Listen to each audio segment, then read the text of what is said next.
श्री गुरुवे नमः। ऐंकार हिंकार रहस्ययुक्तो श्रृंकार गुणार्थ महाविभूत्य ओंकार मर्मः प्रतिबोधिकाभ्यां नमो नमः श्री गुरुपादुकाभ्यां।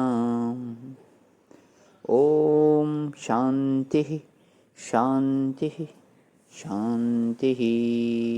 प्रणाम भवन। मांडुक्य कारिका प्रवचन वैतथ्य प्रकरण से स्वामी श्री अखंडानंद सरस्वती जी महाराज का दिव्य ग्रंथ, जिसमें आज हमारा अध्याय चलेगा व्याकरणों का मत। सत्री पुंसुन कम लिंगः। कोई कहते हैं कि लिंग भेद ही परमार्थ है।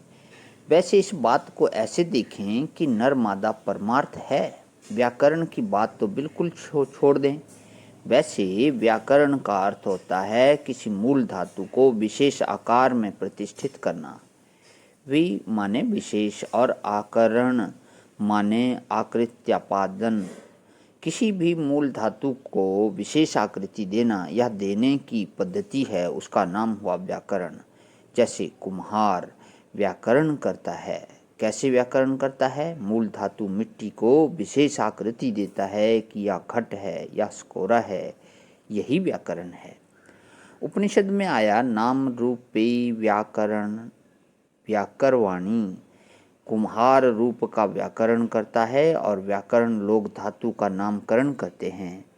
एक एक धातु के कई रूप होते हैं। देखो, एक भू धातु है। भू धातु बहुत साधारण है, तो भवति भवतः भवन्ति, इस प्रकार 10 लकार के रूप हुए। अब उसके साथ कृदंत के रूप अलग होंगे। भूत भयम भवत भविष्यत भविष्यमाणः आदि।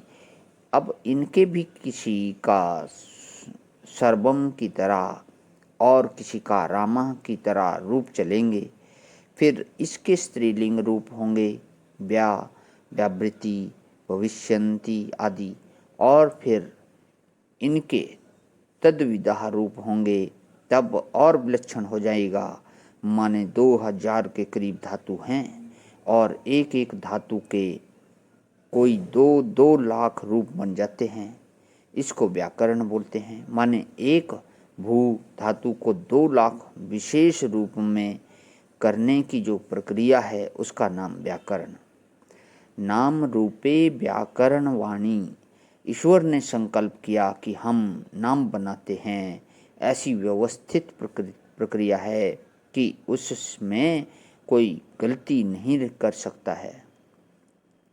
तो अब देखो, इस बात को इस प्रकार ले लें कि एक पुरुष है और एक स्त्री है, नर और मादा। यह लिंग भेद है। बोले कि एक ऐसा भी होता है जो नर है न मादा है, उसको नपुंसक बोलते हैं। तो हमारे व्याकरणों ने क्या किया कि माया को तो स्त्रीलिंग रखा और ईश्वर को पुल्लिंग रखा और ब्रह्म को नपुंसक लिंग रखा। माने वह कार्य कारण भाव से अतीत है ना वह करता है, न कर्म है, न करण है।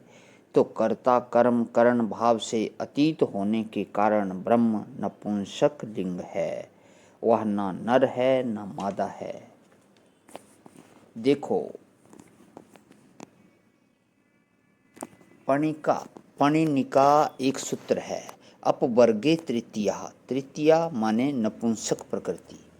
जब अपवर्ग हो जाएगा माने मोक्ष हो जाएगा, तब तुम्हारी प्रकृति क्या हो जाएगी? तृतीय प्रकृति। एक स्त्री प्रकृति है, एक प्रकृति है, और तृतीय नपुंसक प्रकृति है। बोले कि अपवर्गे तृतीया। तो हम लोग हंसी उड़ाते हैं कि अपवर्गे सति मनुष्यस्य तृतीया प्रकृतिर्भवति नपुंसको भवति इत्यर्थः। परंतु ऐसा विलक्षण नियम है व्याकरण का, उसका गुरु होता है। बिल्कुल सूत्र याद ना हो तो हम धातु और शब्द की प्रकृति पर विचार करके बात बता देंगे। यह कि यह आत्मनेपदी धातु है, यह पश्चैपदी धातु है और तद्भित में इसके रूप कैसे बनेंगे और कृदंत में इसके रूप कैसे बनेंगे और कौन सा इसका लिंग होगा, क्योंकि गणित के नियमानुसार शब्दों का विभाजन है। प्रणाम भगवान, आज यहीं कर दूंगा विराम। ओम शांति शांति शांति।